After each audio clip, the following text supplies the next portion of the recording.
അയ്യോ, അങ്ങനെ മണിക്കൂറുകൾ ശ്രമമായി പാതാളം കാച്ചിൽ കിടത്തിരിക്കുകയായിരുന്നു.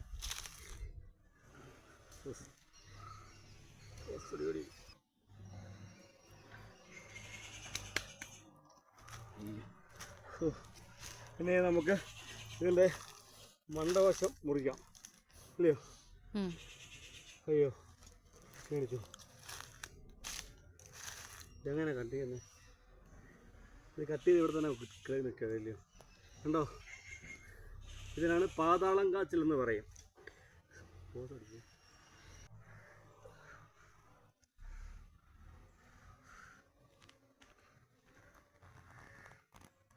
ഇത് നമുക്ക് മുറിച്ചു കൊണ്ടുപോകാം. ഇതേ അടുത്തുള്ളൂ മുറിക്കാം. നമുക്ക് ഓരോ 4 പീസായിട്ടാണ് മുറിക്കിയത്.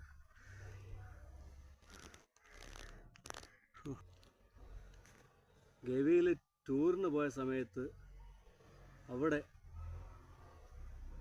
കിട്ടിയ ഒരു കാച്ചിലാണ് ഇത്. അവിടെ സാധാരണക്കാരായ കർഷകർ കൃഷി ചെയ്യുന്നതാണ്. അപ്പം അങ്ങനെ ഞാൻ അവിടെ ഓരോ ഊരിൽ പോകുന്ന സമയത്ത് അവിടെ നിന്ന് ഒരാളോട് ചോദിച്ച് മേടിച്ചതാണ്. അവർ പറഞ്ഞത് പാതാളം കാച്ചിൽ എന്നാണ് എന്നെ പറയുന്നത്. അങ്ങനെ രോഗപ്രതിരോധ ശേഷിയുള്ള എന്തിനൊക്കെയോ രോഗങ്ങൾക്ക് അവർ ഔഷധമായി ഉപയോഗിക്കുന്നതാണ്. അങ്ങനെ അന്ന് കിട്ടി. ഇപ്പം ഒരു 8 മാസവും ആയി കാണും ഇത് കൃഷി ചെയ്തിട്ട്. ഇന്നത് വിളവെടുത്തപ്പോൾ പാതാളം കാച്ചിലെ പേര് പോലെ തന്നെ പാതാളത്തിലേക്ക് ഇങ്ങനെ നീണ്ടു പോവാം. ഈ കുഴി കാണുമ്പോൾ നിങ്ങൾക്ക് മനസ്സിലാവും, അത് കുഴിച്ച് എടുത്തത് പാടുപെട്ടാണ്.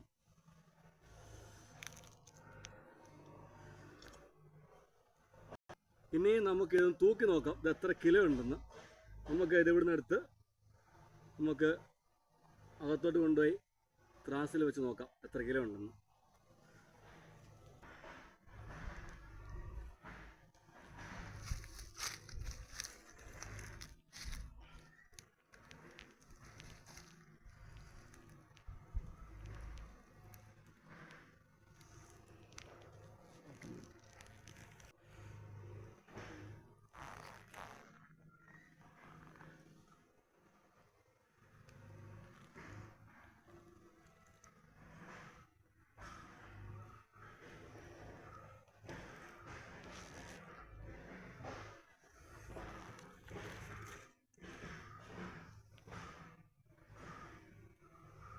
Yes.